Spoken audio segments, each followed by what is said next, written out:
नमस्कार दोस्तों, स्वागत है आप सबों का आपके अपने चैनल पर। दोस्तों आज हम लोग चर्चा करने जा रहे हैं झारखंड राज्य से जुड़े हुए एक बहुत ही बड़े बहाली का, जिसका आप सबको बेसब्री से इंतजार था दोस्तों। तो दोस्तों ये बहाली जो होने वाली है वो 10+2 शिक्षकों की बहाली का है, जो कि 3119 शिक्षक पद पे बहाली होने जा रही है। और आज हम लोग इस वीडियो में समझेंगे कि 10+2 शिक्षक बहाली में शामिल होने के लिए आपकी योग्यता कितनी होनी चाहिए, आयु सीमा कितनी होनी चाहिए, आपकी शैक्षणिक योग्यता कितनी होनी चाहिए, आरक्षण का क्या लाभ मिलने वाला है, महिलाओं को कितना आरक्षण बढ़ाया गया है, और जेंडर कैटेगरी के लोगों के ऊपर आरक्षण का क्या प्रभाव पड़ने वाला है, और क्या 10+2 के बहाली में मैट्रिक और इंटर का जो मुद्दा है कि यहां से पास करना चाहिए, उसका क्या इशू है और उस मुद्दा पर किस प्रकार सरकार ने फैसला लिया है। आइए शुरू करते हैं वीडियो को और देते हैं आपको एक एक बात की जानकारी बहुत डिटेल में। तो आप लोग वीडियो को अंत तक देखें और अपने दोस्तों से शेयर करें, ताकि जो लोग +2 का बहाली में शामिल होने के लिए इंतजार में बैठे हुए हैं उन लोगों को एक सही और सटीक जानकारी अब मिल सके। दोस्तों इस क्रम में सबसे पहले चर्चा करते हैं योग्यता में। और योग्यता में दोस्तों कौन सी योग्यता? शैक्षणिक योग्यता। यानी आप लोग जो फॉर्म को भरेंगे तो आपकी शिक्षा में योग्यता क्या होनी चाहिए, तो आपको एमए किया होना अनिवार्य है। यहाँ कहने का मतलब दोस्तों है पीजी, एमए किया हुआ है, एमएससी किए हुए हैं, या तो आप एमकॉम किए हुए हैं। तो हम सामान्य भाषा में यहाँ पर एमए लिखे हैं, चूंकि बोलचाल भाषा में हम लोग एमए बोलते रहते हैं। और आप समझिए भाई पीजी यानी पोस्ट ग्रेजुएट डिग्री अगर आपके पास है और साथ में अगर आप बीएड किए हुए हैं तो आपको ये फॉर्म भरने का पूरा अनुमति दिया जाएगा। ठीक है दोस्तों। और अगर आप किस विषय के लिए आप टीचर की बहाली में भर्ती हो रहे हैं, आप किस विषय का शिक्षक बनना चाहते हैं, वो डिपेंड करता है कि आप एमए में कौन कौन सा विषय रखे हुए हैं। ठीक है, एमए में जो विषय आप रखेंगे उस विषय के अनुसार आपको शिक्षक का पद जो है दिया जाएगा। जैसे अगर कोई एमए इंग्लिश से किया है तो आप इंग्लिश का +2 टीचर बनेंगे। अगर कोई संस्कृत से किया है तो आपको संस्कृत से मौका मिलेगा शिक्षक बनने का। कोई हिंदी से किया तो वो हिंदी से कर सकते हैं। कोई साइंस में किया है तो वो साइंस के शिक्षक बनेंगे। कोई जो है आर्ट्स से किए तो वो आर्ट्स का टीचर बनेंगे। तो दोस्तों अब हम लोग चर्चा करने जा रहे हैं कि यह परीक्षा किस प्रकार से होगी, कितने पेपर का एग्जाम होगा, कितने अंकों का एग्जाम होगा, कितने अंक में आप पास कर सकेंगे, और आयु सीमा में क्या बदलाव देखे जाएंगे। तो दोस्तों अगला स्लाइड में जो भी चीजें आपको बात लिखी गई है मैं आपको एक एक बात समझाने का प्रयास करता हूं और आप अच्छे तरह से इसको समझ लेंगे। और जो +2 की बहाली में शामिल होने जा रहे हैं आप इन डाटा को जरूर लिख लेंगे। हो सकता है कि पेपर में जिस दिन डाटा आया था आप नहीं पढ़ पाए हो, आपसे छूट गया हो, तो आप इस डाटा को अच्छे से लिख लेंगे और जहां आपको समझने में प्रॉब्लम हुई होगी हम उस बात को अच्छे से क्लैरिटी करके आपको समझा देते हैं। देखिए आपको कुछ कुछ बातें अच्छा से नहीं दिख रहा होगा तो हम उसको पढ़ के आपको समझा देते हैं, कुछ कुछ इंपॉर्टेंट फैक्ट जो कि आपके एग्जाम के लिए बहुत ही कारगर होगा। देखिए सबसे पहले बोल रहा है कि राज्य में 4 साल बाद फिर शिक्षकों की नियुक्ति प्रक्रिया शुरू होगी। यानी आपको पता अगर हो तो 17 का ही बहाली हुआ था, +2 में हुआ था और हाई स्कूल में हुआ था। उसके बाद ये +2 की बहाली अब होने जा रही है, तो लगभग 4 साल पार हो चुका है, उसके बाद ये बहाली होने जा रही है। कहता है कि शिक्षा एवं साक्षरता विभाग ने तैयारी शुरू कर दी है। राज्य के 510 +2 स्कूल, यानी अभी हमारे राज्य में कितने +2 स्कूल दोस्तों हैं? 510 हैं। और 510 में +2 शिक्षकों की जो भर्ती होने वाली दोस्तों कितना है? 3119 शिक्षकों की बहाली होने जा रही है +2 में। कहता है कि इसमें जो है रोस्टर जो है क्लियर कर लिया गया है। विभागीय स्तर पे जो रोस्टर तो तैयार किया गया था वो उसकी पूरी अनुमति मिल चुकी है। अब इसको जो है कार्मिक से रोस्टर क्लियर होने के बाद अब इसको झारखंड कर्मचारी चयन आयोग यानी JSSC को इसको भेज दिया जाएगा और बाकी एग्जाम की प्रक्रिया JSSC को सुनिश्चित करनी है। ठीक है, तो आपका जो एग्जाम दोस्तों होगा वो JSSC के माध्यम से होगा और इसमें कितने पेपर होंगे, कितने अंक होंगे आगे समझते हैं। कहता है कि 400 अंकों की होगी परीक्षा।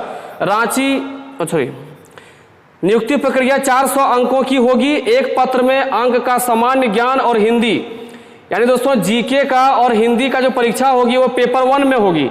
और पेपर 1 में जो आपका मार्क्स रहेगा वो 100 मार्क्स रहेगा और उस 100 मार्क्स में मात्र आपको 33% अंक लाना है, यानी 33 अंक लाना है, क्योंकि पेपर 1 जो दोस्तों होगा वो क्वालिफाइंग होगा। लेकिन आप ये ध्यान रखेंगे पेपर 1 अगर आप पास नहीं करते हैं तो पेपर 2 आपका चेक भी नहीं होगा। देखिए आगे ये लिखा हुआ है, और दूसरे पत्र में क्या है, संबंधित विषय की 300 अंकों की परीक्षा होगी। दोस्तों ये संबंधित विषय ये हुआ कि आप एमए में जिस विषय से एमए किए हुए हैं और जिसका शिक्षक आप बनने जा रहे हैं, जैसे कोई हिंदी का बनेगा, कोई संस्कृत का बनेगा, कोई इंग्लिश का बनना चाहेगा, कोई जो है मैथ्स के से लेगा, कोई जो है आर्ट्स पेपर से लेगा, तो उसके पेपर से 300 जो प्रश्न होंगे, सॉरी जो 300 अंक का जो एग्जाम होगा वो उसके पेपर से होगा। और ये जो है क्वालिफाइंग नहीं होगा, क्योंकि इसी के मार्क्स के आधार पर आपका चयन होना है। पेपर 1 क्वालिफाइंग होगा, पेपर 2 क्वालिफाइंग नहीं, पेपर 2 के मार्क्स के आधार पर ही आपको जो है चयन किया जाएगा।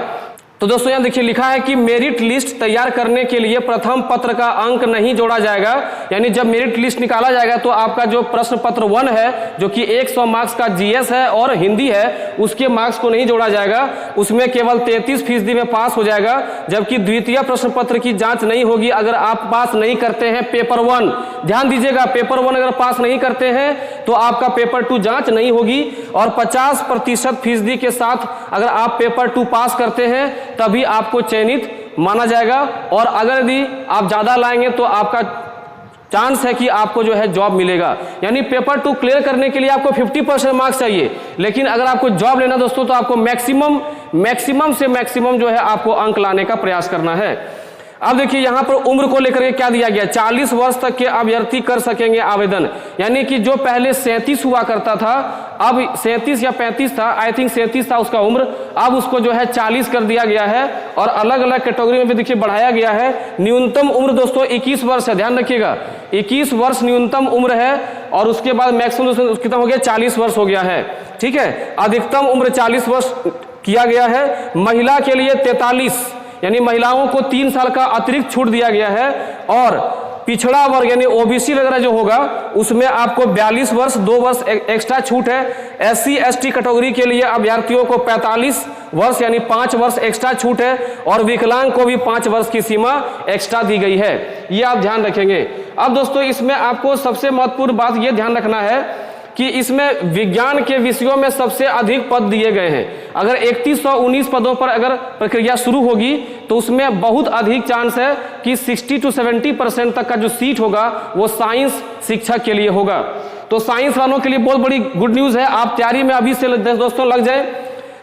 दोस्तों देखिए, इससे पहले जो 2018 में आवेदन आमंत्रित किए गए थे उसमें प्लस टू में 50% सीटों पर सीधी नियुक्ति हुई थी। यानी जितना बहाली हुआ था 18 में, उसमें से आधा जो सीट था उस पर सीधा नियुक्ति हुई थी। और आधा जो सीट था दोस्तों उस पर जो है पहले से जो शिक्षक कार्य कर रहे हैं उसको प्रमोट करके जो है किया गया था। लेकिन इस पर दोस्तों क्या होगा, 75% जो सीट होगा उस पर सीधी नियुक्ति होगी। और मात्र 25% सीट दोस्तों जो होगा उस पर जो है प्रमोटेड टीचर वहां पे शामिल होंगे। तो ये आपके लिए बहुत बड़ा न्यूज दोस्तों है, इसलिए आप इस न्यूज को बहुत अच्छे से कवर कर लें ताकि आपको इसमें कोई दिक्कत ना हो। अब दोस्तों आते हैं हाई स्कूल के लिए। देखिए हाई स्कूल वालों के लिए भी एक बहुत बड़ा न्यूज है, तो आप लोग भी इस न्यूज को अच्छे से समझ लीजिए। कहता है कि हाई स्कूल में शिक्षकों की नियुक्ति की तैयारी प्रक्रिया शुरू कर दी गई है। सभी जिलों को आरक्षण रोस्टर क्लियर करने के लिए कहा गया है। आधा दर्जन से अधिक जिलों में रोस्टर क्लियर कर लिया गया है। यानी हमारे जो राज्य में जितने भी जिले हैं दोस्तों उसमें से आधा दर्जन, ठीक है, यानी कि हम ये कह सकते हैं कि लगभग 6-7 जो है जिलों में ये रोस्टर तैयार कर लिया गया है। शेष जिलों में जल्दी से जल्द ये कहा गया कि आप रोस्टर तैयार करें और क्या कितने सीटों पर बहाली निकालनी है आप ये जल्दी इसको क्लियर करें।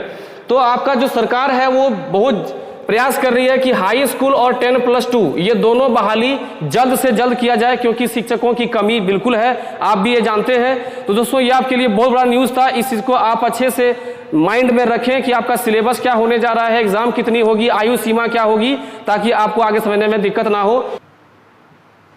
तो दोस्तों जिस स्टूडेंट को सरकार द्वारा जारी किया गया जो ये पूरा रोस्टर था, जो पूरा नियमावली था, जिसको देखना हो समझना हो, आप देखिए आपकी स्क्रीन पर है, आप इसको स्क्रीनशॉट ले सकते हैं और इसको आप रख सकते हैं, ठीक है, ताकि कभी कभी अगर आपको जरूरत पड़ेगा तो आप इससे चीज़ों को पढ़ करके समझ सकते हैं। ठीक है, ये पूरा देखिए दिया गया है, आयु सीमा वगैरह सब कुछ दिया गया है। ठीक है, देखिए ये आपका कब का था, देखिए न्यूज़ देखिए 6/4/22 का न्यूज़ था। तो आप इस चीज को बढ़िया से आप लिख करके रख लेंगे। दोस्तों आप समझते हैं कि इसमें जो मैट्रिक इंटर का जो मुद्दा है उस पर क्या कहा गया है। तो देखिए मैट्रिक इंटर का जो मुद्दा है उस पर जेएसएससी की भांति इसमें भी वही चीज कहा गया है जो जेएसएससी में लिखा हुआ था कि जो लोग मैट्रिक इंटर झारखंड से किए हुए हैं वही इस परीक्षा में शामिल हो सकेंगे। लेकिन वहां पर एक लेकिन लगाया गया है कि अगर यदि कोई आरक्षित कोटे में आते हैं, जैसे कि आप SC ST हैं, OBC हैं या EWS हैं, तो दोस्तों आप पर यह नियम लागू नहीं होता है, यानी आरक्षित कोटे के लिए यह नियम शिथिल हो माना जाता है। ठीक है, यानी आपको इसके लिए कोई चिंता करने की काम नहीं है। इसमें जो केवल जनरल कैटेगरी के जो स्टूडेंट हैं उसके साथ परेशानी होगी कि उनको जो है यहाँ से मैट्रिक इंटर किया होना चाहिए। तो देखिए अब इसको लेकर के क्या होता है, हमको लगता है कि कोर्ट में मामला ये फंस सकता है, क्योंकि किसी एक कैटेगरी को टारगेट करना सही नहीं है। तो इसलिए हमको लगता है कि जो जनरल कैटेगरी के जो लोग हैं उसको टारगेट कर जो किया गया है, इसको लेकर के ये मामला फिर से कोर्ट में जा सकती है, जैसा कि जेएसएससी के सचिवालय के बहाली में देखा जा रहा है। दोस्तों फिर हम लोग मिलते हैं अगले वीडियो, तब तक के लिए पढ़ते रहिए। जय हिंद, नमस्कार।